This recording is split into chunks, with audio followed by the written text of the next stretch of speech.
And so my whole theory here is, Google houses the world's information. They know what majority of people searching for X are truly after. And so it is in your best interest to pay very close attention to how Google is serving up that content, what they're serving up, and how you could create something more valuable.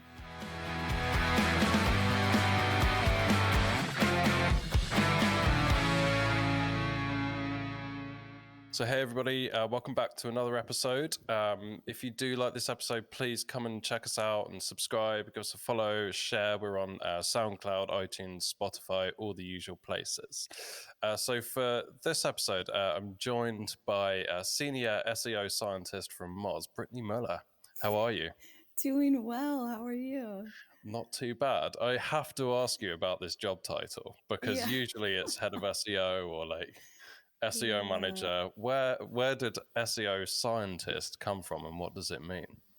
That's a great question. And I'm not completely sure. I just know that I laughed when I got the new title and was a bit confused by it, but it sounds pretty cool. And that's pretty cool. Does it and kind of implies that there's lots of testing and playing around with things involved? Is that fair? Exactly. Lots of research and basically evaluating things as they get rolled out and then pivoting to see, well, what's worked, what hasn't, what can I help teach other people about, and what can we continue to improve upon. Amazing. And in terms of your role at Moz, like I'm really interested to kind of dig into it a little bit. And obviously Moz is a software suite for SEOs. And you will probably be able to describe it a lot better than that anyway. But like, are you doing SEO for Moz, like trying to get improved rankings and traffic to drive new revenue? Or are you consulting on the product and making sure that the tool suite is relevant for SEOs out in the field? Like, how does your role balance? Great question.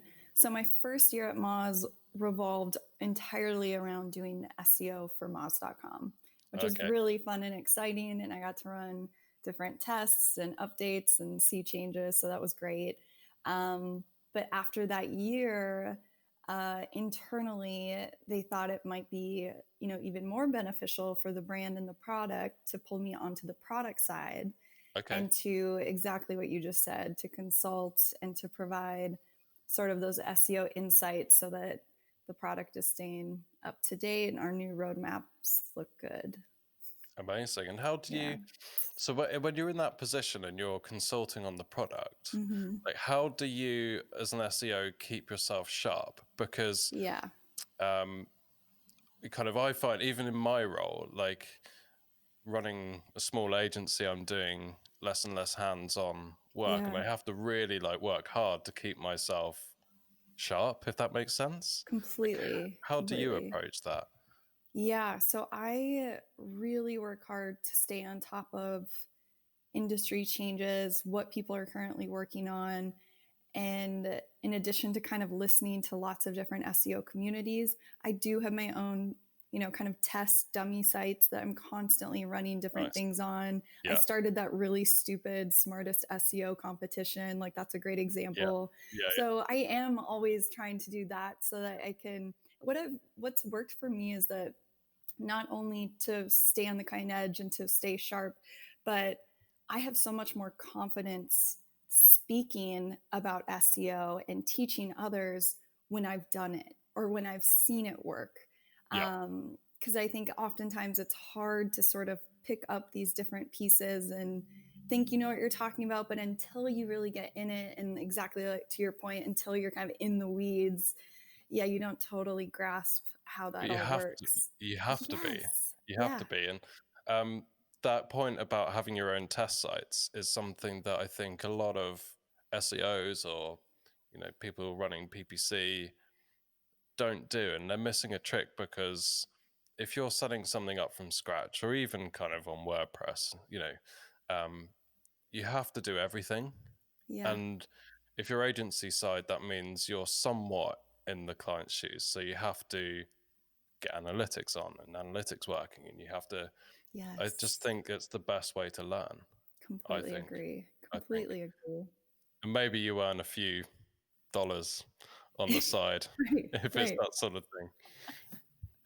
So how did you get into your role at Moz? Like, I've kind of obviously done a little bit of homework here, and Yeah. you know, quite an interesting entrance to the world of SEO, I think. Yeah, it's definitely a weird path. It's kind of funny because it starts out with failure. I basically graduated from the University of Minnesota and could not find a marketing job. I majored in strategic communications, public relations, and was really passionate about like crisis communication, all this cool PR stuff. Yeah. And then just couldn't find a job, was feeling super beat down. And I had always joked around with this idea of, at some point in my life, I will be a snowboard bum. I said like ever since I was probably like 10 years old. And so my dad was like, well, what do you think about just going out to, Colorado and finding a ski town and let's get you set up there and just take a break for a while. And I was like, okay. So my dad and I drove out to Breckenridge, Colorado, Right. and I just fell in love with it and became the snowboard mom. But it was funny, while I was waiting tables and snowboarding all day, I got really bored at night. And so I started learning how to just like script kiddie hack things, like how to hack into my neighbor's Wi-Fi network and print things on their printer, and like how to hack into websites and leave people messages, and just like really silly things. Nothing was nefarious. Like I never wanted to do any harm or cause any negativity, but I thought I could use it as a job opportunity, to get into these larger companies. And so I started talking about some of the stuff on Twitter, and a local realtor saw my background at university and asked if I would do writing for local listings. And while this felt totally random and just kind of a side hustle, I took it, and he introduced me to SEO. And the Okay. notes I have from the first class that he paid for me to take are sitting on my desk at Moz, You still framed. have them? They are so funny. It's like bold keywords, italicized keywords, do all this. Is so funny. Wow. Oh my gosh. Yeah. And it was on Active Rain, like one of the real estate blogging platforms. And yeah, still have the notes. And I became obsessed once I learned about SEO, and once I learned that, holy crap, you can figure out how many times a month people search for something. It consumed all of my thinking. I remember being out on a powder day snowboarding with my friends, and all I could think about was so stupid. All I could think about was, how many people a month search for Britney Spears? Like, I just wanted to know that answer so bad. Do you remember the answer? I don't remember the answer. I remember it being higher than I ever imagined. Right. But I remember just thinking like, well, what about this? What about this? And then we had sort of figured out that you can make up fake words and get them to rank really quickly in Google. And so I used to play around with that. And then I started ranking for competitive things like Burton US Open. And Burton was very unhappy about that. And I think that kind of launched me into like the SEO Twitter community of people like, what is this chick doing? And does she know that you can do this and make money? Like I was just doing all this for fun. And so, yeah, one thing sort of led to another, and here I am. So Wow. Like, weird. but I think most people have a little bit of a weird route into SEO and Yes. digital marketing. Like, I don't know if anyone wakes up and goes, I want to be an SEO. I don't know. No. Maybe they do, but Or do they even teach? Like, my question is, do they even teach it at university? Like, that was never something that was on my radar. yeah, very loosely, I think. Perhaps it's like Okay. a module on a course, but Right. Right. not really. Like, I don't think a lot of people see it as a career goal. So most people I know in SEO fell into it somehow with Yeah. a bizarre story, kind of a Yeah. bit like this. It's one of those fields, isn't it? Yeah. Yeah, a collection of dropouts and Totally. random. I love that part of it a little bit, because I think it breeds some of the most curious and competitive people to Yep, lead our space, yep. that feel comfortable being a little scrappy and trying things and breaking stuff. Yeah, because you have to. You have to. Because you have to. Exactly. Um, so, I mean, you also used to run a small agency, right? Yep. Yep. And how was that? It was good. The best way I can define it from my personal perspective is that I really became the stereotypical e-myth entrepreneur, where if you've read the book, it's amazing. Highly suggest it for any of you that own a company. I was the woman in the book who was really, really good at baking pies and thought I could open my own bakery. And while we did very well and things really did take off because I got lucky enough to fall in a very specific medical marketing niche that did great for us, I don't think I was good at creating processes that were necessary for my team. I'm not necessarily the best manager, especially 5-6 years ago. And so I think I would do things so differently today. But that being said, we had such an incredible time and I had the best team with me. And we were really able to dive headfirst into medical and very specific medical practices. I mean, we only worked with stem cell replacement therapy doctors, bioidentical hormone therapy doctors, and elective aesthetic like procedures. So Niche of the niche of the niche of the niche. very, that's all. We knew who Yeah. our target market people were, right? We knew their names, we knew where they were located. That was it.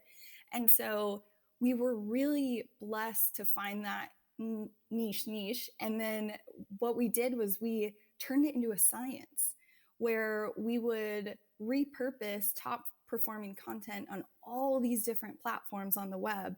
And within a couple months, we saw, holy shit, SlideShare is sending the highest qualified traffic to these very complex, hard to understand medical sites. We need to double down on that, right? And so we were able to like very fine tune the marketing process, and even down to on the cosmetic side, we, after interviewing real people, we discovered, oh my goodness, like people only search for two things before they book a consultation. That's it. They do some general research, they know what they want to have done, and then they wake up one day and they search for price and before and after photos.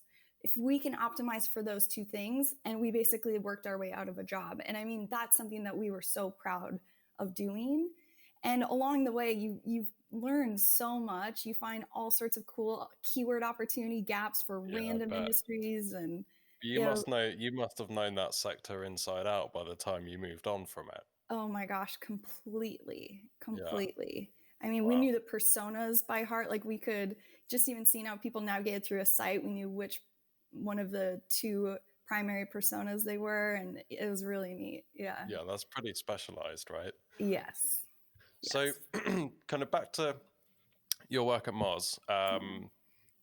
I say recently, but I don't think it is actually that recent anymore. You relaunched the Beginner's SEO Guide, which Yes. is a massive kind of guide and a massively well-known guide for SEOs, people getting into SEO.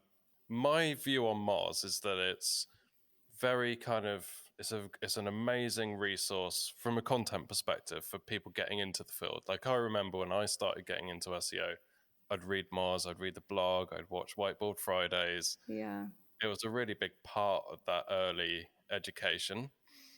Like how do you tailor what you're doing to still retain that, but also be relevant to kind of more technical SEOs or people who are more advanced? Is that a balance you're taking, or are you dead set on the right? We want people who are new to the field, or perhaps in-house marketers who don't need to be advanced, but they do need to get that foundational knowledge. Like, what's that kind of take at Moz? Yeah, that is such a brilliant question. And I think we really try to juggle both sides of the spectrum and things in between. And I think we have tried to also pivot a bit as far as noticing the market changing, right? Things have Yep. evolved over the last couple of years, even attention span. That's why I've been a huge advocate of one pagers internally at Moz Yep. for these content pieces because they do so well. People, if we can deliver just, the most valuable takeaways in the shortest amount of space, it's going to help people, right? So understanding that people don't necessarily have as much time or Yeah. focus to consume super long content these days. But yeah, I think, I can't speak for our blog team and our editors, but I know they do a really wonderful job of sort of juggling both serving new, relevant, technical SEO content, as well as, here's how you get started, here's some resources. That's a big part of where the Learn Center came from, Yep. is we wanted a hub in and of itself for people to sort of learn and grow on their own there first and get the basics.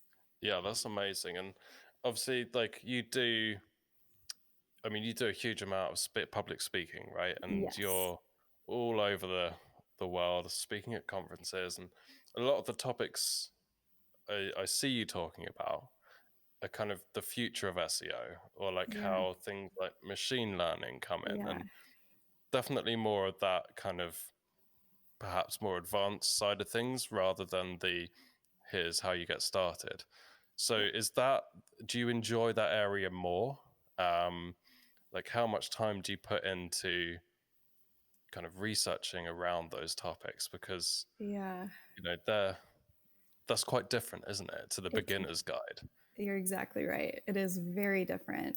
And I am naturally way more interested in, the more technical aspects of SEO, the things that might challenge an SEO. I've been in this industry for over 10 years now. So I am driven by challenge, and I'm driven by learning. And so for me, that side of it is just a lot more exciting and always changing. And something that I take so personally is that, when I go to these conferences, my talks are never about me. And I hope I make that clear in my talks. It is 1,000,000% about the audience in attendance, giving me their two most valuable resources, their time and their attention. Mm-hmm. And I feel beyond grateful to have those opportunities to be a catalyst for this information that they can then take and really transform into the next big thing. And I was, this weekend is so funny. I was sent this podcast by my famous hacker friend Pablo Holman. If you've ever seen his TED Talk, it's amazing. Okay, we'll check that out. Oh God, he's wonderful. But he is always sending me cool and like more recent AI news or information. He sent me his podcast, and I was really taken off guard because it was with Whitney Cummings, the comedian. And a Right. part of me was like, what is that? And it is the best piece of content I have consumed in over a year. Please send me a link. Oh my gosh, I Yeah. will. And the best part is that she is not technical. She doesn't know anything about machine learning. She doesn't know any of the technical aspects of AI. And yet she has these visionary thoughts and ideas on robotics and AI going into the future that I have never heard from the leading experts in the field. And that's exactly why I do the types of talks that I do, because anyone can take these principles and reshape it and imagine what that might look like in the future, and then find the people who know how to do the work and get them to do that. But it's literally the seed of ideas. And I never thought Whitney Cummings would be my new AI hero. I aspired to be like one day. She is a genius. Wow. It just took me so off guard, and now I'm following her on all these social media channels, and I get angry when I see her posting content about makeup or all. I'm like, you're this hidden dark horse genius about AI. What are you doing? I feel so passionately about anyone can really, know kind of the basic principles and apply it in different ways that are revolutionary. And that podcast is the best example I've ever come across that does exactly that. Yeah, I'm gonna have to have a listen. I'm going to listen to it again either I mean, you've tonight if I definitely have sold the time. episode. Oh Yeah. my gosh, John, my head exploded. I had to Okay. rewind so many sections of it, and she just is so full of these bite-sized takeaways where you're like, whoa, what in the world? Ugh, that's what it's about. Because everyone has their own expertise, right? You Yeah. have very unique expertise, in things that I know nothing about. And so if I can share just tiny nuggets of what these things can do, you then apply it to what you're an expert in and take it to a whole nother level. Yeah, that's really true. And I guess with SEO and machine learning, AI, um, how like how is that, do you think, impacting the future of how SEO should impact work on their SEO? Because Yeah. Google's been smart for a long time, right? There's been Yeah. personalized search, there's all of that type of stuff. Like, how is it really, like, I guess, like, why are we talking about it now Yeah. and not 5, 6, 7 years ago? Yeah, that's a great point. I think part of the reason why it's so relevant now is Google has continued to double down on it. I mean, we saw BERT come out in November. They've continued to implement different machine learning, AI type facets to their algorithm, and it's kind of made SEO sit up a bit to this notion of how powerful it really is. And granted, we still have a long way to go, right? I make dumb machine learning bots all the time that aren't good at all sorts of things. But if we can take the things that work really well and apply it to different aspects of SEO and help automate some of the process, it can be a superpower, you know? So, Do you have any practical examples of how you've put that in play at Moz? Or like any, so like, have you taken um, like a basic SEO program that was doing all right, it had the fundamentals okay, and applied yeah. this type of stuff? And like, what sort of things would you change with it? And like, practically, how does it work, I guess? Yeah, that's a great question. So there's a ton of different ways I've used it and I've seen it used. Some of the perhaps more relevant things are in keyword research, where it's Yeah. still such a kind of clustered, no one's doing it well. Do you know what I Hmm. mean? Like it's they're just wormhole after wormhole, and it's so discombobulated with keywords. Is that different machine learning algorithms and even simple stuff like word to vec can really help you visualize what those keyword topics and entity types are. And it's extremely valuable to power up a keyword research effort. And similarly, like when you're working with content and whatnot, I have been a big advocate of pushing people to Google's NLP API.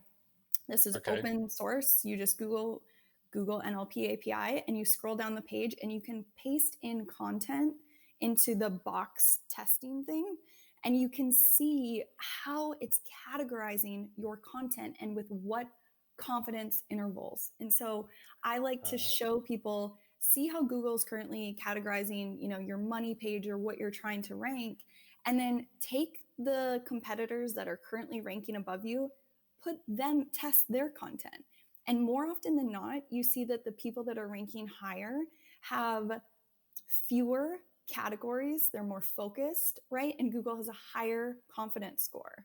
So I was showing this, just trying to help out a friend in the auto rental space. And it was a perfect example of, okay, Google classifies your auto rental content as these 3, 4 different categories, and look at these competitors where it's just auto, you know? So thinking about it in terms of, I mean, one, user first, but also how might Google's algorithms be slicing and dicing? Yeah, that's really interesting because it's I'd have to look into whether or not I assume the same technology is used for Google Ads dynamic campaigns, because Right.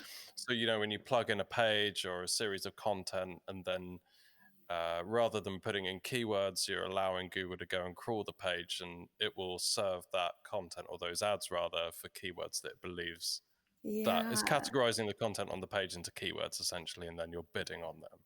Right. And sometimes you put a page in and you're like, what the fuck Yeah. do you think this is about? Like, how are you that wrong? And then other times it's bang on. So yeah, no, that's a really interesting one. And the other kind of future point of SEO that I find really interesting is Google's own products in the search results. Yeah. It's mad how they're kind of blurring the lines of competition there, aren't they? Completely. Um, Completely. even years and years ago, the search result in the UK for flights to New York, you'd have to scroll a fair chunk of the way down the page to get to the first result in organic, because of the flight comparison, then the PPC ads, and then finally you get to organic. Yeah. But do you think that's a really big part of approaching SEO in the future? Oh, absolutely. Absolutely. Um, yeah, you kind of have to choose your battles more strategically. And it's interesting because, like, your flight example is such a great one because, from a user's perspective, it's nice to see all of your options just at the bird's eye view, Yeah. right? It's very convenient to see how the prices across the board are fluctuating over dates. Um, so you have to think, in terms of user experience, you can see why that might be of more value. Is it fair? That's a whole nother argument. But something I've, been trying to kind of get across to a couple companies recently is, um, and this sounds so silly and so simple, but before going after a keyword, really dig into what Google is showing in the search result page. And so my whole theory here is, Google houses the world's information. They know what majority of people searching for X are truly after. And so it is in your best interest to pay very close attention to how Google is serving up that content, what they're serving up, and how you could create something more valuable. And a lot of times, there was a vanity keyword that a friend of mine was trying to go after, and looking at the search result, Google answers it. It's not something that I would imagine people clicking to a website. And it seems so silly to have to point that out, but I think it's more common than we think. So Yeah. just kind of the basics. Yeah. I mean, it's the people searching for what is the time in New York. Yeah, Like, they just want an answer, don't they? exactly. There's no need Exactly. to go to an external site. But then on the same thing, like with Google's jobs products, or job comparison, insurance comparison, all that type of stuff, I Yeah. think the consumer does in that case want choice. Yes. And the reason they go to Google in the first place is for choice. Right. So I don't know. I think there's blurred lines there. And, Absolutely. some queries, yes, some queries, no, is my take on it. Yeah. Do you see any of that happening for paid as well, where you almost have to talk to a client about why these particular keywords aren't in their best interest, or they're too competitive, or does that Not come so up? much. Okay. Not so much. Because usually they'll allow the ads in first. Right. Right. Of course. Of But course. I don't know it's hard to say what people's perception on it is outside of the industry, because I know what I'm looking at and you know what you're looking at. But would Yeah. my mum care? Right. Right. She'd just be like, oh, there's a handy little tool in the search results that I can use, Yeah. True. Yeah. So interesting, isn't it? So to kind of wrap up, really kind of probably a loaded question this, but if you were to kind of go back to starting a new brand today, Mm-hmm. and clearly SEO would be a big channel for you marketing that new business, what would you do first? Like, where would you put your resource and dollars when it comes to SEO? Observable facts.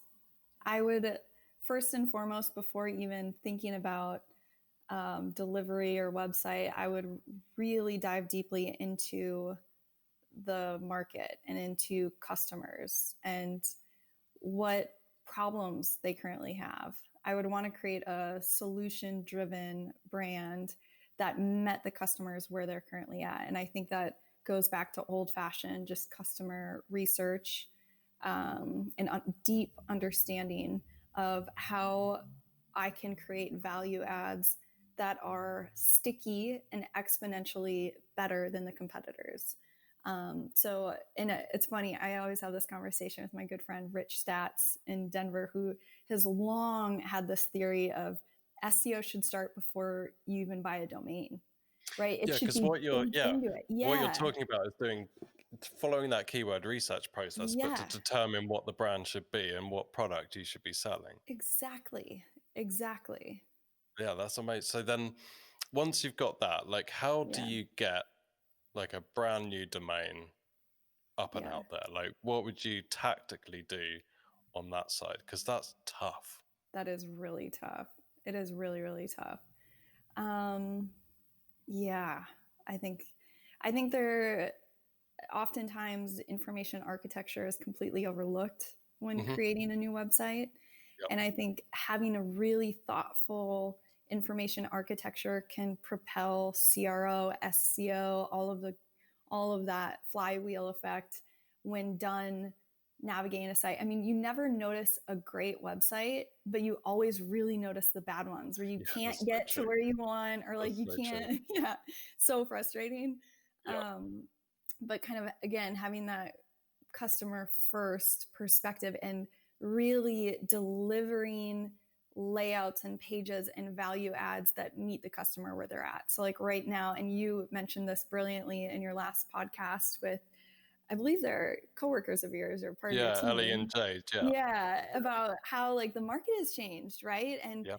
the copy that's doing so well is delivery or free shipping, and it's really meeting the customers where their needs are today. And I think that's just brilliant. So I would definitely focus on that and focus on providing high quality, unique content. And I think I haven't seen anyone do this as well recently as Kristen from Fractal. I'm going to Okay. butcher her last name. Um, oh my goodness. She is a genius. She is basically using old school journalism tactics of like going to, before the quarantine, but going to courthouses and getting public information and putting in requests for DUI statuses across all of Dallas, Wow. Texas. And then she Wow. creates this Tableau dashboard that shows you the best lawyer for a DUI case and their Oh my success goodness. rate, their failure. I mean, genius content she is thinking about, genius, and applying Wow. machine learning into other people. I mean, I have just had so much fun uh, listening to her and hearing what she's like thinking about and working on, because we need to get back to like the fundamentals. And if you can grab content that no one else has access to easily on the internet, that's why surveys still do Yeah. so well. And like, you know, people that are really gathering unique information, and But Andy yeah. Crestadina, like all Yeah. this whole agency, their content revolves around doing these deep dives of like customer bounce rates that they grab from all the hundreds of Google Analytic accounts. Like it's genius material. So I think kind of going back to the old school journalism tactics and applying new age SEO automation and thoughtful customer focused thinking would take you so far. Yeah. So I guess if you're driving to the courthouse every Yes. day to get the content, no one else is going to have that content, right? Isn't that brilliant? Yeah. I was like, yes. It's just so, when you say it like that, it's so obvious, Yeah, right. isn't it? Because it's like, Right. well, yeah, like I if you want know it. unique stuff, you have to put a bit of effort in, don't you? Exactly. And that was something, I mean, at my old agency too, this isn't as good of an idea as Kristen's, but we would go to the library and we would grab material and resources that weren't available on the internet, and we'd Yeah. repurpose it into content for clients, and like just using those old school practices, Yeah, I think that's will great. still be valuable. Yeah. Yeah. And you get out of the office when Yeah. you can get out of the office, Yeah. which hopefully we'll all be able to go to the library soon. I know it. Gotta smell some old books. I'm going crazy. Yeah, absolutely. But look, thank you so much for kind of making the time to have this chat. That was like really, really interesting. And just where can people find you if they want to learn a little bit more about what you're doing? Where should people go? Yeah, probably the easiest place is Twitter. I am just Britney Muller on Twitter, BritneyMuller. That's kind of my handle across the board. Yeah, Cool. Well, we'll pop that link in the post as well. But look, thanks awesome. so much, and catch up soon. Sounds good. Thanks, John.